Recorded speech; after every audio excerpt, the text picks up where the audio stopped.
Então aqui, veja bem o que ele vai falar agora aqui nesse trecho do livro, tá? Que a gente está aqui. Deixa eu voltar aqui no PDF. Para o próximo teorema, notemos que aproximações laterais consideradas na seção anterior e nos limites laterais, né? Aquela história de x tendendo a pela direita, x tendendo a pela esquerda, diz que ele está falando de aproximações laterais.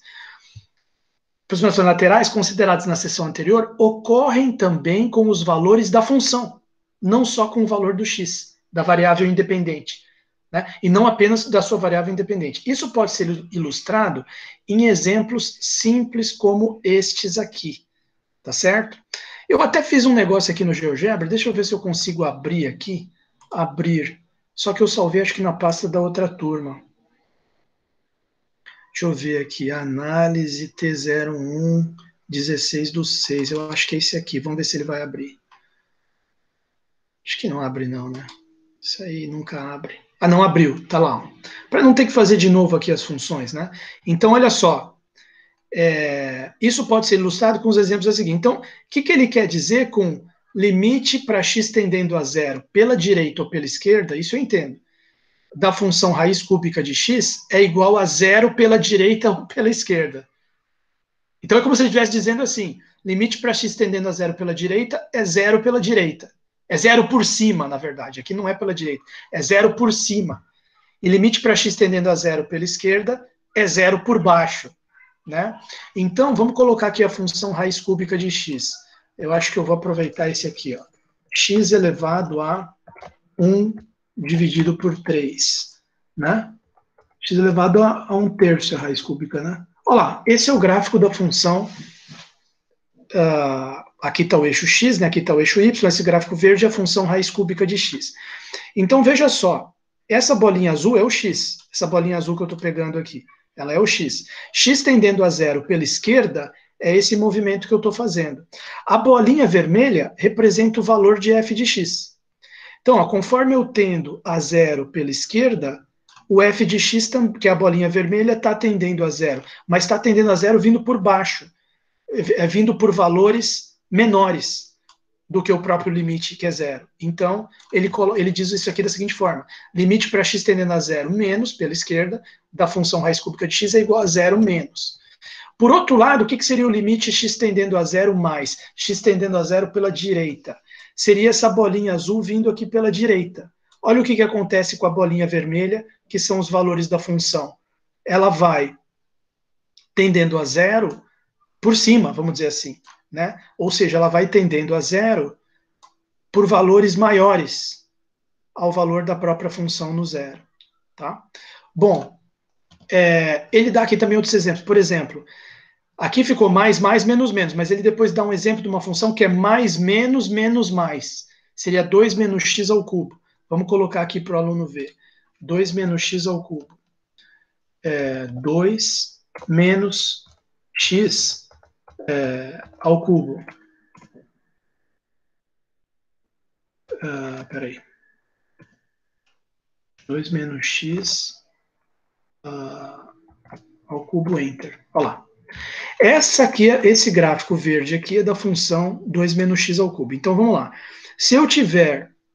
Só que aqui é limite para x tendendo a 2. Pela esquerda, olha o que vai acontecer. Conforme eu vou tendendo a 2, o 2 está aqui, né? Conforme a bolinha azul aqui vai tendendo a 2 pela esquerda, o valor da função, que é esse pontinho vermelho, foi tendendo a zero, só que por cima. Então, é tendendo a zero mais. Então, limite para x tendendo a 2 menos dessa função é igual a zero mais. Limite para x tendendo a 2 mais dessa função aqui é zero menos. Vamos ver aqui, ó. Limite para x tendendo a 2 mais, estou vindo pela direita. A bolinha está indo para o zero por baixo. Zero menos.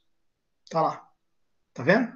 Então aqui já inverteu a situação em relação a outra. Agora, ele também colocou essa função, que eu achei legal, porque limite para x tendendo a zero, tanto faz se é pela direita ou pela esquerda, vai tender a zero por cima, né? Só que ele colocou uma função bem complicada. Eu acho que módulo de x, se ele tivesse colocado esse vez de módulo de x, daria também isso aqui, né? Mas vamos colocar essa aqui que ele colocou. Seno, como é que é? X menos seno de x, x menos seno de x dividido por x. Tá? Dividido por x. Enter. Olha lá. Se eu tendo aqui está o zero, bem aqui no meio. Se x vai tendendo a zero pela direita, a função vai tendendo a zero mais, por cima. Mas se x, aqui, vamos passar a bolinha azul para cá e fazer tender a zero pela esquerda. Se x vai tendendo a zero pela esquerda, a função também vai tendendo a zero mais, tá certo? Deixa eu perguntar para a turma, vocês compreenderam? Deixa eu, pessoal, não sei se está puto comigo. Vocês conseguiram ver essa figura e compreenderam essa ideia do limite? Zero mais, zero menos?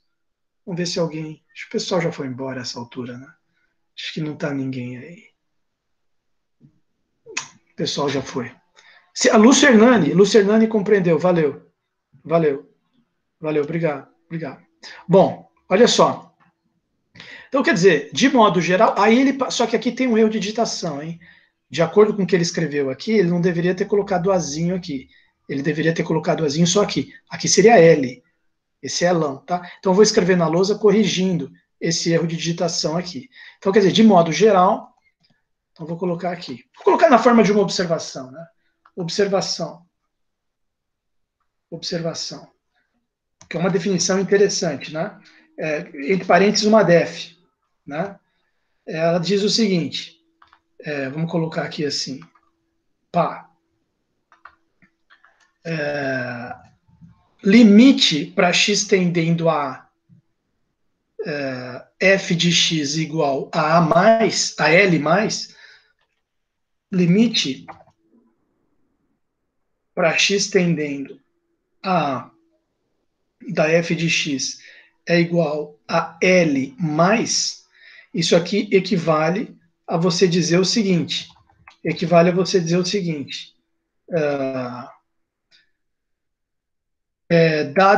dado epsilon maior que zero, existe delta maior que zero, tal que, olha só, não tem o menos epsilon para o lado de cá. F de x maior ou igual que L, menor que L mais zero. Quer dizer, a f de x está indo para L por cima. Não tem como ela vir por baixo. Porque senão teria um L menos epsilon aqui, dando chance dela ir para lá, por baixo. Mas nem tem. F de x é maior ou igual que o limite e menor que L mais epsilon, que é aquela ideia da bolinha vermelha vindo por cima. Né? Então, x, C e somente C, dado epsilon maior que zero, existe delta maior que zero, tal que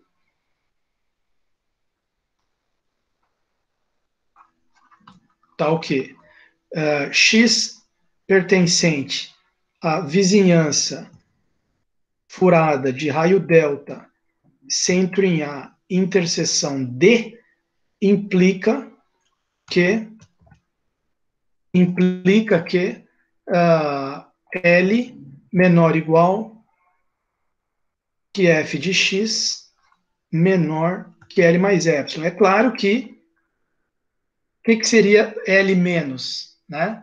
Se você fizer aqui o L menos, acho que tem um espacinho aqui, talvez dê. O que significa dizer que limite para x tendendo a A, f de x igual a L menos. Isso aqui equivale a você dizer que, né, dado epsilon maior que zero, existe delta maior que zero, tal que x pertencente à vizinhança furada de raio delta, centro e a interseção D, implica que L menos epsilon menor que f de x menor ou igual que L. Certo? Fechou aqui esse espaço da lousa. Aí vamos para o teorema. O teorema ali diz o seguinte, já está chegando no final da aula, o pessoal está puto. O teorema ali diz o seguinte, teorema 4.18. Olha que interessante esse teoreminha aqui. Também tem tipo parte A e parte B, né? A parte A é f de x tendendo a zero mais, a parte B é f de x tendendo a zero menos. Aí fica para vocês aí, né? A parte B. Vamos discutir aqui a parte A. Então, o que diz aqui esse teorema? Teorema 4.18. Vamos colocar aqui. Teorema 4.18. Teorema 4.18. Ele diz o seguinte, item A. Item A. F, uma função com... não, tem uma coisa que é antes dos itens, que é o seguinte. F, dois pontos, de D em R. F, dois pontos de D em R. E F de X diferente de zero. Isso aí vale para os dois casos, né? F de, vírgula, F de X diferente de zero. Ponto final. Aí ele diz aqui o seguinte.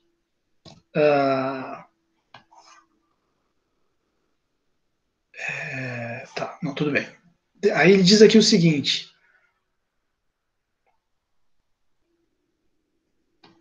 Se f de x tende a zero mais com x tendendo a a, então o que ele quer dizer com essa frase?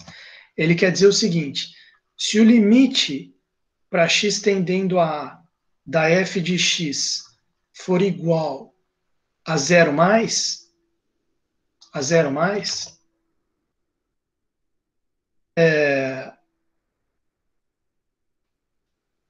então 1 sobre f de x tende a mais infinito quando x tende a a.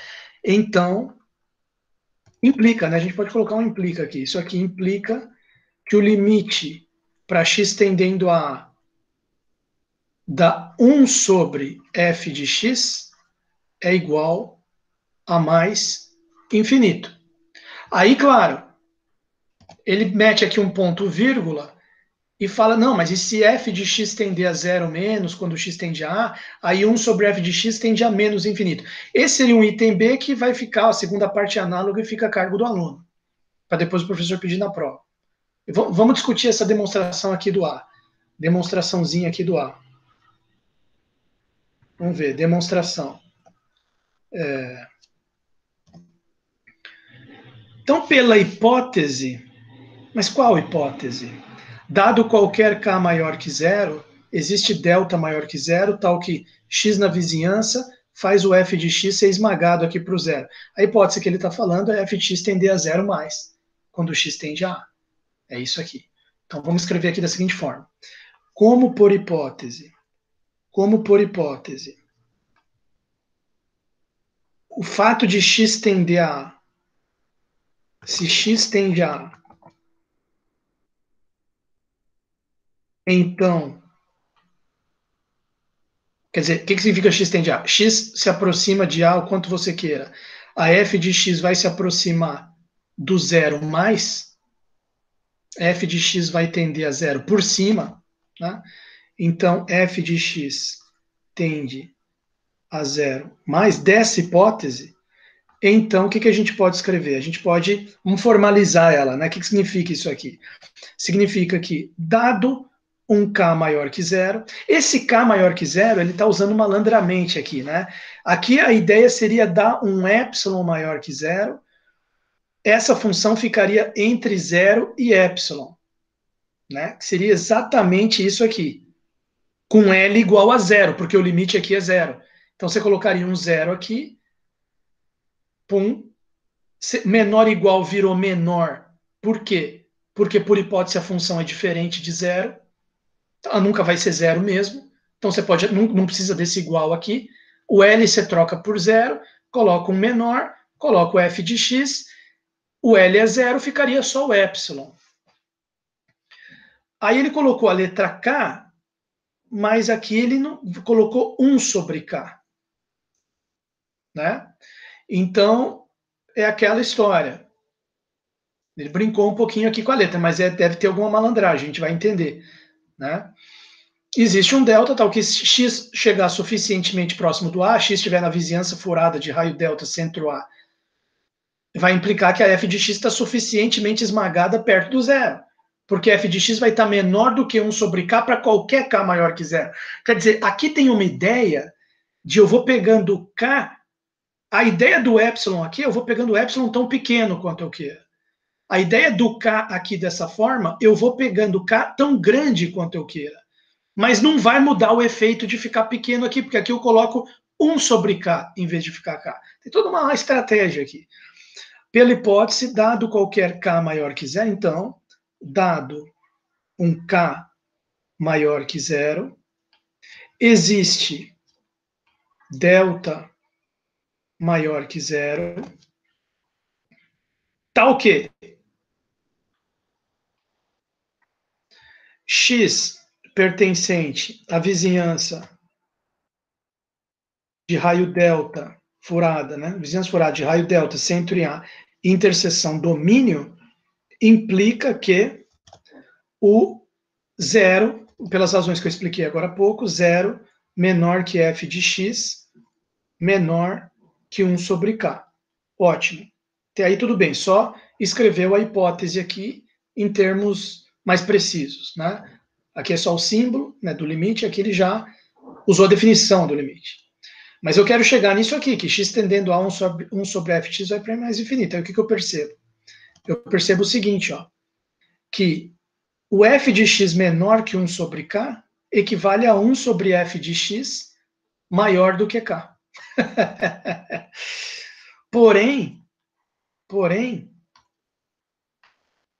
f de x menor do que 1 sobre k é equivalente a você dizer, passo o k para cá, passo o f de x para cá, 1 sobre f de x fica maior do que k. E aí fica a perfeita definição de limite infinito, que é o que você quer. Porque como é que era a mesma definição de limite infinito? Vamos voltar aqui no livro, que é mais fácil que voltar na lousa. A definição de limite infinito era, olha ela lá,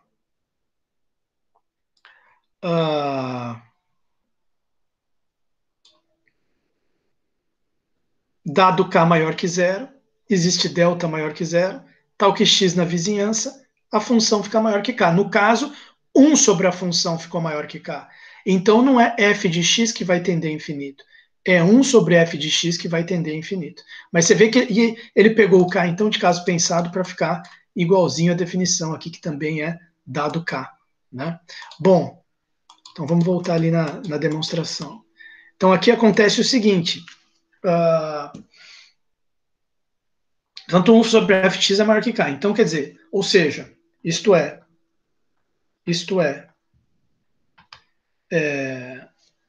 dado k maior que zero, existe delta maior que zero, tal que x pertencente à vizinhança furada de raio delta, centro em A, interseção D, implica que 1 sobre f de x, 1 sobre f de x é igual a... não, é maior do que k. Portanto, limite para x tendendo a azinho, que apareceu aqui, da função 1 sobre f de x é igual a mais infinito. Ponto final. Que é o que ele queria aqui, ó, chegar. Então, foi enunciado e demonstrado o item A. Vou enunciar o item B, vou deixar a demonstração para vocês. Item B. B. Ele diz o seguinte. Agora é o seguinte. Se a função, agora a hipótese é limite para x tendendo a f de x é igual a zero menos limite para x tendendo a f de x igual a zero menos implica 1 sobre f de x vai para menos infinito. Limite para x tendendo a 1 sobre f de x é igual a menos infinito. Tá lá, ponto final. Demonstração a cargo do aluno, para depois o professor pedir na prova. Demonstração, exercício para os alunos. Aqui, ok? Beleza. Vamos ver que tem, parece que mais uns teoreminhas interessantes ali. Vamos aproveitar o nosso tempo final aqui. Aqui, vamos ver, será que tem gente aí ainda? Vamos ver. Tem um pessoal aí que já está querendo ir embora, mas ainda tem um pessoal aí. Fiquem aí. Olha só. Teorema 4.19. Putz, isso aqui são regras operacionais, né? Suponha que limite, quando x tende a infinito, para f de x Limite, quer dizer, o que é o 4.19? Regras operacionais, eu diria que é esse aí, né? Teorema 4.19. Ele vai partir da hipótese de que o limite para x tendendo a infinito, limite para x tendendo a infinito, para x tendendo a mais infinito da f de x é igual a razão e limite para x tendendo a mais infinito da g de x é igual a Bzão. Ponto final. Igual a Bzão. Certo? Tá aqui. X tendendo a infinito. Então, aí vem A, B, C, D. 4 tópicos aqui. Deixou tudo para o leitor. Ainda falou que é análogo ao teorema 4.8. Tá? Vamos ver se a gente consegue fazer pelo menos um aqui, né? Depois eu deixo os outros para vocês, deixo esse 4.20 aqui para vocês também. Mas antes eu vou escrever isso aqui. Item A. Já entendi tudo. O item A eu quero que prove o seguinte, ó. Limite de... Olha o pessoal mandando mensagem na hora errada. Limite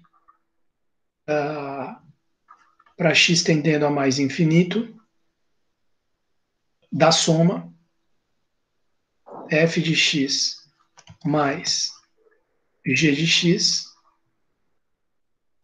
igual a, ele diz aqui que a mais b, que é a soma dos limites, né? É igual ao limite para x tendendo a mais infinito da f de x, que é a, mais o limite para x tendendo a mais infinito da g de x, que é b, ou seja, ficou isso aqui igual a mais b, tá? Será que a gente conseguiria fazer isso aqui? Bom, vamos tentar, vamos arriscar uma demo aqui, ó. Demo. A gente poderia arriscar aqui e dizer o seguinte: olha, como eu sei que o limite para x tendendo a infinito f de x é a, eu sei que das hipóteses, né? Das hipóteses, dado um k maior que zero, existem delta 1, delta 2. Isso aqui muita gente errou na prova, naquele exercício 5, né, que eu ainda não peguei a turma de vocês. Eu estou corrigindo ainda a primeira turma, vou terminar entre hoje e amanhã e vou atacar de vocês. Mas naquele exercício 5 eu vi que muita gente pegou assim, epsilon 1, epsilon 2, né? E eu falei para o pessoal, porra, né, falei durante a correção, fui mandando no WhatsApp deles. Era só para pegar, que um copia do outro, vocês copiam tudo, né? Aí copia aquele mesmo errinho aparecendo em todas as provas. Era só para pegar um epsilon. E aí, N para aquele mesmo epsilon, um N1 para os ímpares, um N2 para os pares. Aí você pega lá, no caso, o max de N1, N2, que é o maior dos dois, funciona para aquele epsilon. O cara coloca epsilon 1, N1, epsilon 2, N2, vira maior confusão. Então, olha só, das hipóteses, dado K, um K só, não é K1 e K2, dado um K maior que zero, existem delta 1 e delta 2 maiores que zero, tais que, se o x pertencer a D e 0 menor que x menor que módulo de x menos a... Não, peraí. Deixa eu ver se eu... limite para x tendendo a infinito é a. Limite... Não, aqui, peraí. Já estou escrevendo, era epsilon aqui, né? Era epsilon aqui. Limite para x tendendo a... Deixa eu só voltar um pouquinho aqui na definição, que eu estava com aquela outra definição que eu acabei de ver na cabeça, né? Aqui é A. Isso, para x tendendo a infinito. Aí a letra que ele usa aqui. Tem K também, mas é dado epsilon, existe um K. Né? Então deixa eu escrever melhor ali a resolução. Mas é dado um epsilon só, não epsilon 1, epsilon 2. Cadê? Aqui, isso. Dado epsilon maior que zero, existem, aí vamos chamar de K1 e K2, né? Existem K1, os valores K1, K2 maiores que zero, tais que x pertencente a D, x pertencente a D, x maior que K1, implica que o módulo de f de x fica menos a, no caso, que é o limite dela, fica menor que epsilon. Eu diria até epsilon sobre 2. Acho que vai ajudar isso aqui. X pertencente a D, vírgula, x maior que K2, implica que o módulo de g de x menos b fica menor que epsilon sobre 2. Ok? Aí o que eu faço? Tome um K que é igual ao max de K1, K2. Seja K igual a max de K1, vírgula, K2. Tá? Dessa forma, se eu tomar x pertencente a D, vírgula, x maior que K, implica que o módulo de... Aí ele quer provar o quê? Que o limite da soma é igual à soma dos limites. Então, o módulo de f de x mais g de x, menos,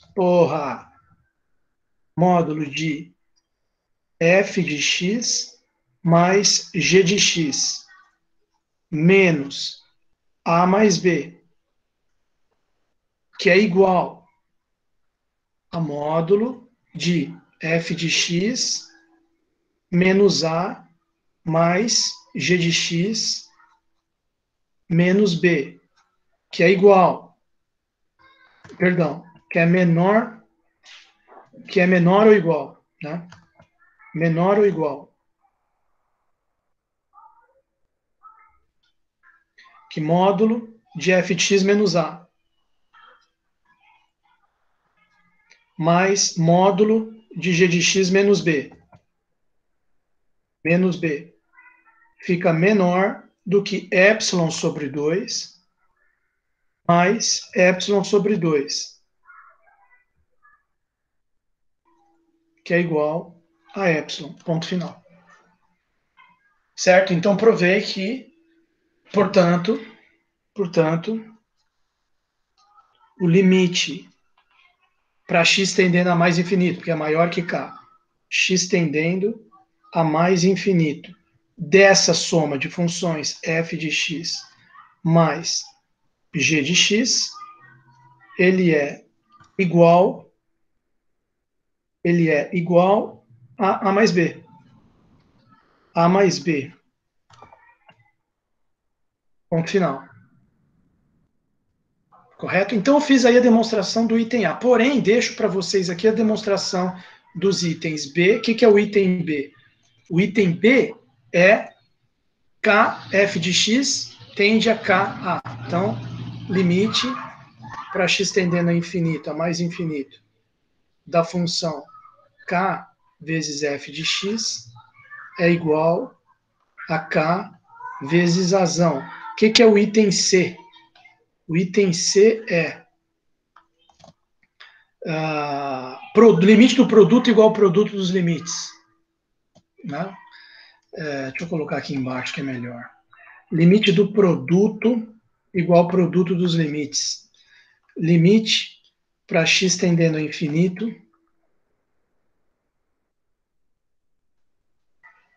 f de x vezes g de x igual a vezes b, ponto vírgula. Aí aqui o item D, o último, o limite da divisão, né? Limite do quociente. Limite do quociente A sobre B, contanto que B seja diferente de zero.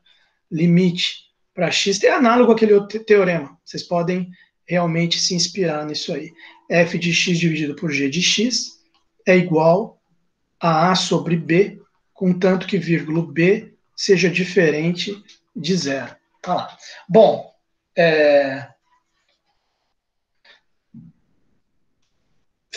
tem um outro teorema aqui logo na sequência, que é o teorema, esse 4.20 é o seguinte, se f de x, ele tem também item A. Cadê o item B? Não sei onde é que está o item B aqui. Teorema. Se f de x tende a mais infinito com x tendendo a A e g de x é maior que k, então a soma o limite da soma vai ser mais infinito. O B deve ser isso aqui. Se k for maior que zero, o limite do produto vai ser mais infinito. Esse aqui vai ficar inteiramente para vocês. É um bom...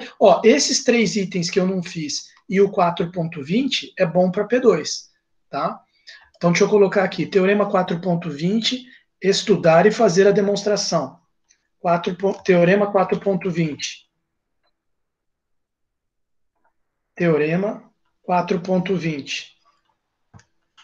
Estudar e fazer a demonstração para P2.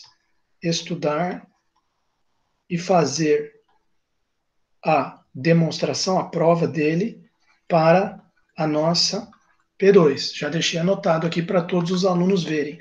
Agora, tem uma última observação aqui que ele faz, que eu achei interessante, antes da gente mergulhar na próxima aula, na sessão que vai vir aqui adiante, né, na próxima página, na sessão de descontinuidades. A gente já começa aí na segunda-feira, e já caminhando para o fim dessa matéria, e do curso, né? Mas tem um comentário aqui que ele fez que eu achei interessante. Demonstração fica a cargo do leitor. Os teoremas acima são ilustrações de vários resultados envolvendo limites no infinito ou limites infinitos. Deixamos ao leitor a tarefa de verificar a validade de resultados análogos para ali para lá. Convém observar que muitos resultados válidos para limites finitos não são válidos no caso de limites infinitos. Por exemplo, se duas funções tendem a mais infinito, sua diferença pode ter limite mais infinito, menos infinito ou qualquer valor, né? Será que a gente consegue exemplificar isso aqui? Isso que eu queria exemplificar para você. Porque se duas funções tendem ao limite finito, vamos supor que uma f de x tende a A e uma g de x tende a B. Então, o limite da diferença vai ser a diferença dos limites, né? É a mesma coisa que eu acabei de mostrar aqui, né? Que a soma poderia ser com menos aqui, né? Por que poderia ser com menos? Porque, sei lá, ficaria menos aqui e menos aqui, né? Então, ficaria f de x menos a, e esse menos e menos do g de x e do b de x você colocaria em evidência, né? E aí ficaria, cadê? Não, g de x, enfim, dá para você adaptar facilmente essa demonstração aqui para fazer a diferença, né? F menos g menos a menos b, né? Acho que dá, deixa eu ver aqui. Aí fica f menos a mais... vai ficar aqui, ó, b menos g, acabou. Aí menor igual, que módulo de f menos a, mais módulo de b menos g, que é a mesma coisa que módulo de g menos b. Epsilon sobre 2, epsilon sobre 2. Então, quer dizer, a gente vê claramente que limites finitos, né, a e b, são números finitos. Limite da soma é igual à soma dos limites, limite da diferença também vai ser diferença dos limites. Mas ele está dizendo aqui, e é justamente por isso que eu vou fazer essa última ópera para terminar a aula, que, olha só que interessante essa afirmação. No caso de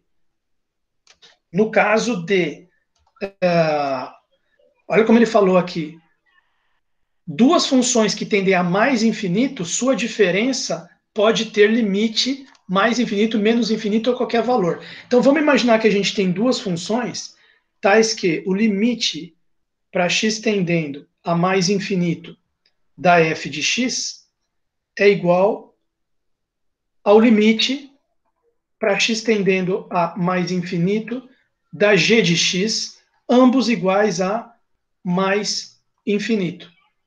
Está aqui, ambos iguais a mais infinito. E a gente quer mostrar que a diferença deles pode dar qualquer coisa, pode dar mais infinito, menos infinito ou qualquer número. Então eu peguei os seguintes exemplos aqui para mostrar para os alunos. Por exemplo, se você pegar f de x igual a x e g de x igual a x mais um númerozinho b, se você fizer a g de x menos f de x, ela dá igual a b. Quer dizer, limite da f de x, quando o x tende a infinito, vai dar infinito. Limite da g de x, quando o x tende a infinito, também vai dar infinito. Mas o limite da diferença vai dar b, porque a diferença é constante igual a b. Limite de b igual a b. Né? Agora, então quer dizer, duas coisas indo para infinito, a diferença pode ir para b. Agora, eu posso ter duas coisas indo para infinito e a diferença vai para infinito? Posso também. Eu posso pegar, por exemplo, posso pegar f de x igual a x e g de x igual a x ao quadrado. Aí se eu fizer g de x menos f de x, vai dar uma parábola, x com boca para cima, x ao quadrado menos x. E o limite disso aqui para x tendendo a infinito vai dar infinito. Certo? Agora, pode dar menos infinito também? Pode. Você pode pegar, por exemplo, f de x igual a 2x e g de x igual a x. As duas também vão para infinito, porém, o limite, a hora que eu fizer g menos f, g de x menos f de x, vai dar x menos 2x, que é igual a menos x. Então, quer dizer que acabou meu espaço aqui, mas eu vou tentar escrever aqui pequenininho. Nesse caso, o limite para x tendendo a infinito da diferença, g menos f, deu b. Nesse caso, o limite para x tendendo a infinito da diferença g menos f, deu mais infinito. E nesse caso, o limite para x tendendo a mais infinito da diferença g menos f, dá menos infinito.